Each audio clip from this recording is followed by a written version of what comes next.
বৃন্দ, তোমরা নিশ্চয়ই ভালো আছো। আমি বরাবরের মতো তোমাদের সামনে হিসাব বিজ্ঞান প্রথম পত্রের ক্লাস নিয়ে উপস্থিত হয়েছি, মোহাম্মদ নাসির উদ্দিন। তো আজকের যে ক্লাসের যে শিরোনাম এবং অন্যান্য বিষয়গুলো সেগুলো আমি তোমাদের সামনে তুলে ধরছি। লক্ষ্য করো যে আমাদের আজকের ক্লাস হলো উচ্চ মাধ্যমিক হিসাব বিজ্ঞান প্রথম পত্রের দ্বিতীয় অধ্যায় নিয়ে আমরা আলোচনা করেছি। এর আগে দুটি ক্লাস নিয়েছি দ্বিতীয় অধ্যায়ের, আজকে তৃতীয় ক্লাস। উচ্চ মাধ্যমিক হিসাব বিজ্ঞান প্রথম পত্রের দ্বিতীয় অধ্যায় হিসাবের বৈসমূহ। এই যে হিসাবের বৈসমূহ চ্যাপ্টারটি আমি গত ক্লাসেও তোমাদের বলেছি অত্যন্ত গুরুত্বপূর্ণ একটি চ্যাপ্টার। এই চ্যাপ্টারের দুটো ক্লাস আমি আগে নিয়েছি, আজকে এই চ্যাপ্টারের উপর আমি তৃতীয় ক্লাস তোমাদের সাথে শেয়ার করব। প্রিয় শিক্ষার্থী বন্ধুরা, তাহলে চলো আমরা এই ক্লাসের ভেতরে প্রবেশ করি। তো তা লক্ষ্য করো যে বরাবরের মতোই আমি দেখেছি তোমরা গত ক্লাসের কমেন্টে অনেকে লিখেছো, স্যার আমরা কোন বই কিনবো, কোন বই কিনবো। তা আমি তোমাদেরকে সেই বইয়ের পাঠ্য বই আমাদের যেটি, সেই পাঠ্য বইটি নাম এখানে তুলে ধরেছি, তোমরা দেখতে পাচ্ছ। স্লাইডটি আমি একটু বড় করে দেখাচ্ছি, লক্ষ্য করো যে তাহলে আরো ভালো করে দেখতে পারবা। আমাদের পাঠ্য বই, আমি স্ক্রিন থেকে সরে যাচ্ছি, এটা বড় করে দেখাচ্ছি স্লাইডটি।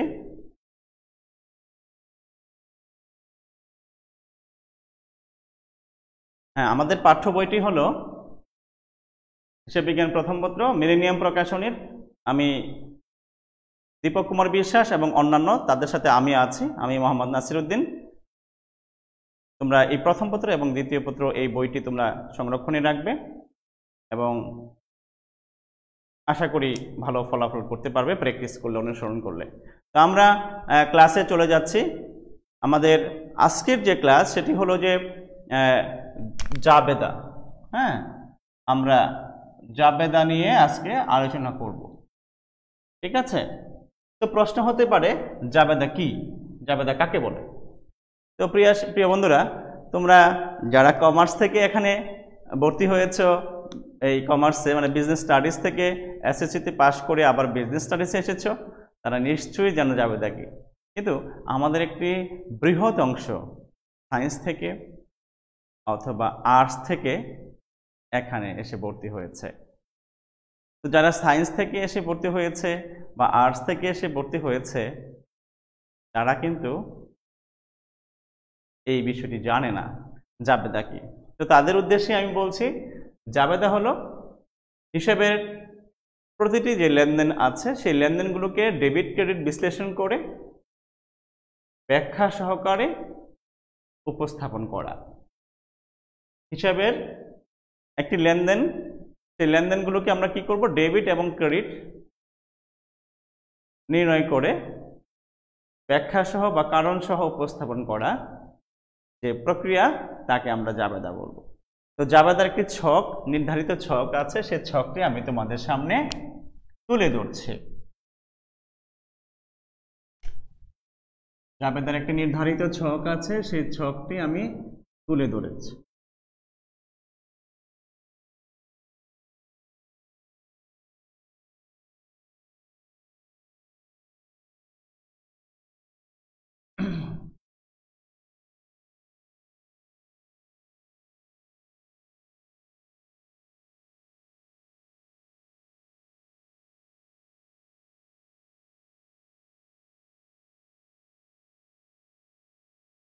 হলো তারিখ,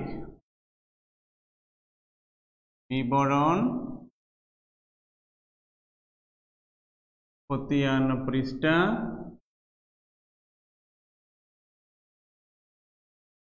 ডেবিট টাকা, ক্রেডিট টাকা।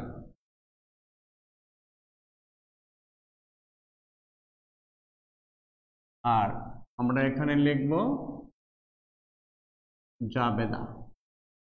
তো এই যে আমরা একটা ছক দেখতে পাচ্ছি এখানটায়, এই ছকটি হিসাবের যে আমার বই থাকবে, এই বইতে এইভাবে আমার হিসাবের বইতে এটি প্রস্তুত করতে হবে।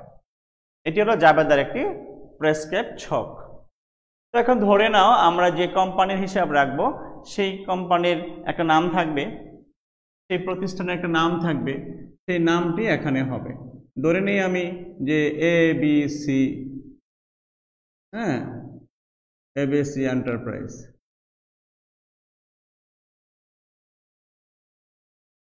তো ABC এন্টারপ্রাইজের যদি আমি জাবেদা করি, ABC এন্টারপ্রাইজের যদি আমি হিসাব করি, তাহলে উপরে লিখবো ABC এন্টারপ্রাইজ, দেন জাবেদা, আর এই হলো তার ছক।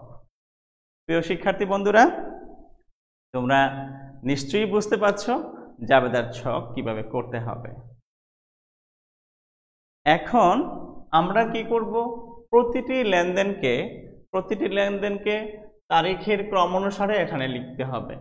যেমন ধরো আমি যদি বলি 2020 সাল জানুয়ারি 1, তো জানুয়ারি 1 তারিখে লেনদেনটি আমি প্রথম লিখব, ঠিক আছে।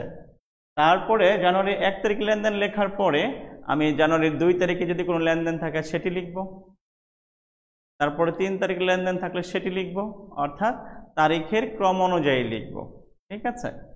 তো আমরা এখানে ধরে নিচ্ছি যে এই হিসাব বছরটি শুরু হয়েছে 2020 সালে জানুয়ারির 1 তারিখ থেকে। প্রিয় বন্ধুরা, আমরা চলো এখন অঙ্কে চলে যাচ্ছি। আমরা যে লেনদেনগুলো তোমাদের নিয়ে আজকে যে লেনদেনগুলোকে নিয়ে তোমাদের সামনে উপস্থিত হয়েছি সেগুলো নিয়ে একটু আলোচনা করব। আমি পুরো স্লাইড জুড়ে, এই পুরো স্ক্রিন জুড়ে তোমাদেরকে এই স্লাইডটি দেখাচ্ছি। আমি স্ক্রিন থেকে সরে যাব, তোমরা এখানে দেখতে পাবে যে কোন কোন লেনদেনগুলো নিয়ে আমরা জাবেদা করছি। আরেকটু বড় করে দেখানোর চেষ্টা করছি, আমি স্ক্রিনটি আরেকটু বড় করে দেখানোর চেষ্টা করছি। হ্যাঁ, এখন লক্ষ্য করো, এই যে এখানে তোমাদের এখানে যে লেনদেনগুলো আছে তার মধ্যে দেখো যে 1 নাম্বার লেনদেন। তো আমি মনে করি যে 1 নাম্বার না, এটা 1 তারিখ মনে করো, ধরে নাও যে এটা 1 তারিখ। হ্যাঁ, আমরা কিন্তু বলেছি যে তারিখের ক্রম অনুযায়ী লিখব। তো তারিখের যদি ক্রম অনুযায়ী লিখি তাহলে আমরা প্রথমে 1 তারিখ লিখব, তারপরে 2 তারিখ লিখব, তারপরে 3 তারিখ লিখব, এভাবে করব। তো এখানে আমি যে কাজটি করার চেষ্টা করেছি সেটি হলো মূলধন সম্পর্কিত লেনদেনগুলোকে আজকে তোমাদের ক্লিয়ার করার জন্য মূলধন সম্পর্কিত লেনদেনগুলোকে প্রেজেন্ট করেছে। এখানে যতগুলো লেনদেন দেখবে, এই যে এখানে 5টা লেনদেন দেখছো, এই 5টা লেনদেনই কিন্তু মূলধন সম্পর্কিত লেনদেন। এবং এই প্রতিটি লেনদেন আমরা ডিটেইলস আলোচনা করব, প্রতিটি লেনদেন ডিটেইলস আলোচনা করব। হ্যাঁ, তোমরা যদি লক্ষ্য করো তাহলে দেখতে পাবে যে প্রতিটি লেনদেন ডিটেইলস এখানে আছে। তো প্রথম লেনদেনটা কি তোমরা অলরেডি দেখে ফেলেছো। প্রথম লেনদেনটা হলো যে নগদ 2 লাখ টাকা, নগদ 2 লাখ টাকা এবং আসবাবপত্র 50,000 টাকা, পণ্যদ্রব্য 30,000 টাকা নিয়ে ব্যবসায় আরম্ভ করা হলো। এই যে ব্যবসা আরম্ভ করা হলো তাতে আমি নগদ টাকা নিয়ে এসেছি 2 লাখ, আসবাবপত্র নিয়ে এসেছি 50,000, পণ্যদ্রব্য নিয়ে এসেছি 30,000। তাহলে এই যে 3টি আইটেম নিয়ে আমি বিজনেস শুরু করতে চাচ্ছি, এই 3টি আইটেমের মধ্যে আমার নগদ টাকা আছে, আসবাবপত্র আছে, পণ্যদ্রব্য আছে। তো এই 3টা মিলে মোট কত টাকা হয়? নগদ 2 লাখ, আসবাবপত্র 50, পণ্যদ্রব্য 30, তাহলে 2,80,000। এই যে 2,80,000 টাকা আছে, এই 2,80,000 টাকা হবে আমার কি? মূলধন।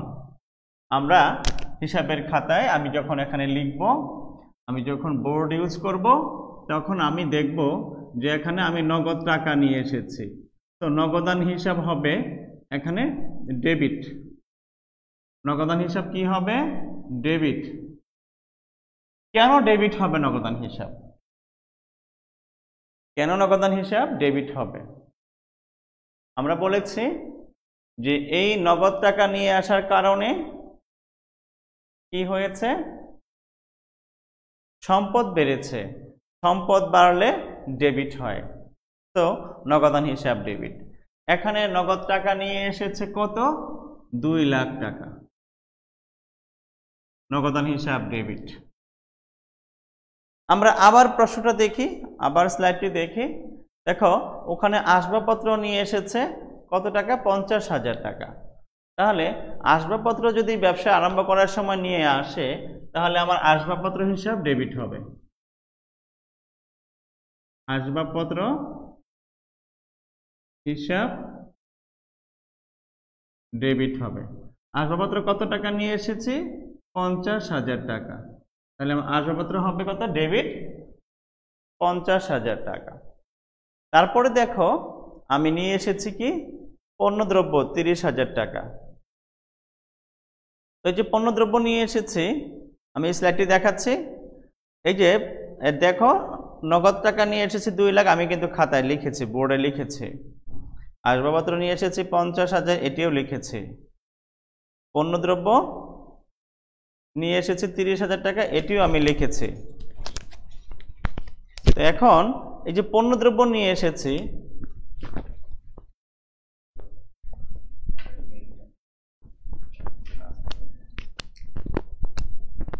পণ্যদ্রব্য যে আমি নিয়ে এসেছি 30,000 টাকা, এই পণ্যদ্রব্য নিয়ে আমার একটু কথা আছে তোমাদের সাথে।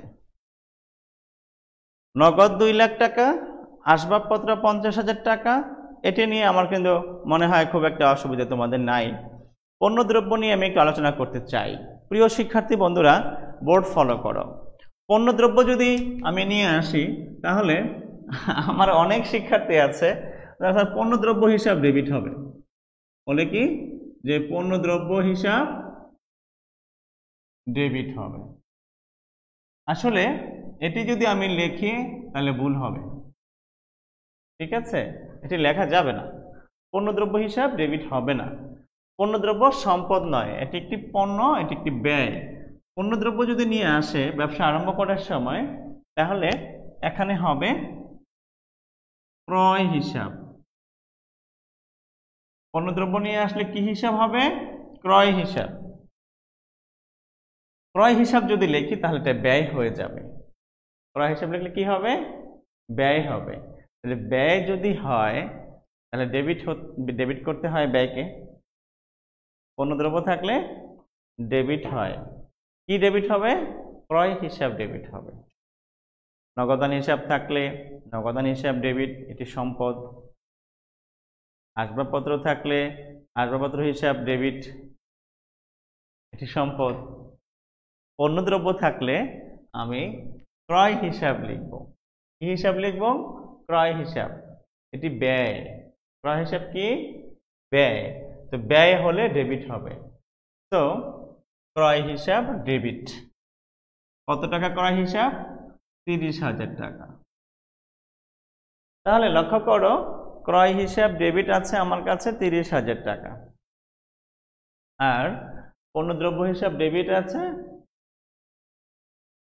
মানে পণ্যদ্রব্য হিসাব হবে না, পণ্যদ্রব্য যেটি সেটি হবে ক্রয় হিসাব। তাহলে নগদান হিসাব ডেবিট, আসবাবপত্র হিসাব ডেবিট, পণ্যদ্রব্য থাকলে ক্রয় হিসাব ডেবিট। তাহলে আমার ডেবিট পাশে মোট কত হলো?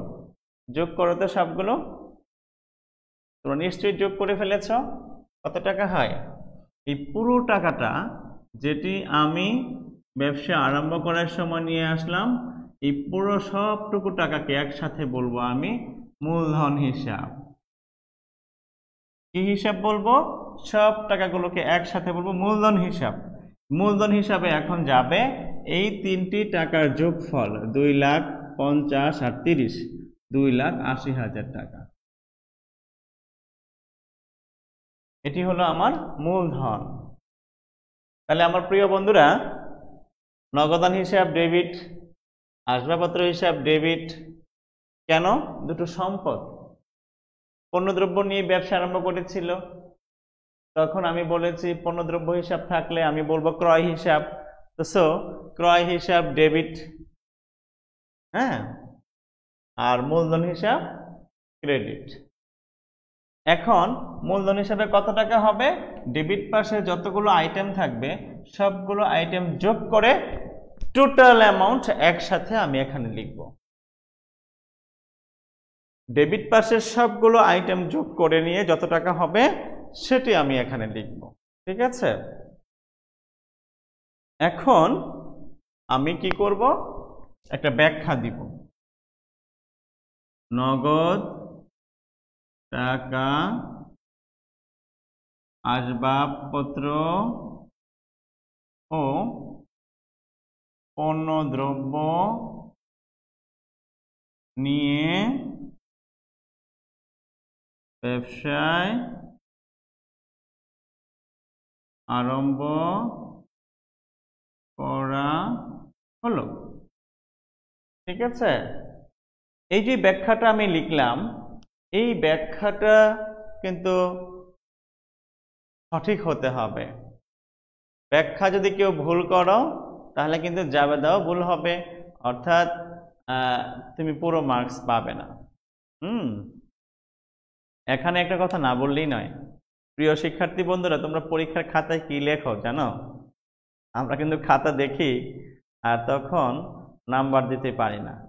তোমরা হয় এই ডেবিট ক্রেডিটটুকু ঠিক মতো লেখো, ব্যাখ্যা লেখো না, না হয় ডেবিট ক্রেডিট ভুল করেছো, ব্যাখ্যা ঠিক করেছো। তুমি এই ডেবিট এবং ক্রেডিট যদি ঠিক করো ওখানে তুমি 50% মার্কস পাবা। যদি ব্যাখ্যা ভুল করো তাহলে 50% মার্কস কাটা যাবে। একটা ধরো যে এখানে যদি এটার জন্য 2 নাম্বার থাকে তাহলে এই ডেবিট ক্রেডিট সঠিক থাকলে এর জন্য তুমি 1 পাবে আর ব্যাখ্যার জন্য 1 পাবে। এখন তুমি যদি সবটুকু সঠিক করো তাহলে 2 নাম্বার থেকে 2 পাবে, ঠিক আছে? তাহলে এখানে আমি আরো কথা বলতে চাই। এই যে আমরা এই জাবেদাটি করলাম,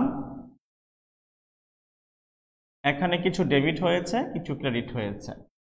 এই ডেবিট এবং ক্রেডিট নির্ণয় করা এবং যথাযথ ব্যাখ্যা প্রদান করা, যে পরিমাণ টাকা ডেবিট হবে সমপরিমাণ টাকা ক্রেডিট হবে। এই টোটাল যে ফাংশনটি, এই টোটাল যে কাজটি আমি করেছি, এই কাজটাকে বলা হয় জাবেদা, ঠিক আছে? জাবেদাকে হিসাবের প্রাথমিক বই বলা হয়। জাবেদাকে কি বলা হয়? হিসাবের প্রাথমিক বই, হিসাবের সহকারী বই, হিসাবের সাহায্যকারী বই, ঠিক আছে? তাহলে প্রিয় শিক্ষার্থীরা, আমরা তাহলে নিশ্চয়ই বুঝতে পেরেছি যে আমরা কিভাবে আমরা জাবেদা করব। এখন পণ্যদ্রব্য থাকলে এই যে ক্রয় হিসাব হবে, এই নিয়ে আমার আরেকটু কথা আছে। আমি বলেছিলাম আগে যে আমি এটা নিয়ে আরো একটু কথা বলতে চাই। ক্রয় হিসাব একটি ব্যয় হিসাব, ব্যয় হলে ডেবিট হবে, তাই এখানে ব্যয় করেছি ডেবিট। এখন যদিও ক্রয় হিসাব না লিখে অন্য আরেকটি হিসাব লেখা যায়, হ্যাঁ, সেই সম্পর্কে অনেকের প্রশ্ন হয়। আমি দেখেছি অনেকেই প্রশ্ন করো তোমরা ক্লাসে, বিশেষ করে ঢাকা কলেজের স্টুডেন্ট যারা আছো তারা তো অনেক, আমি বলছি যে আসলে তোমরা অনেক মেধাবী এবং তোমরা যে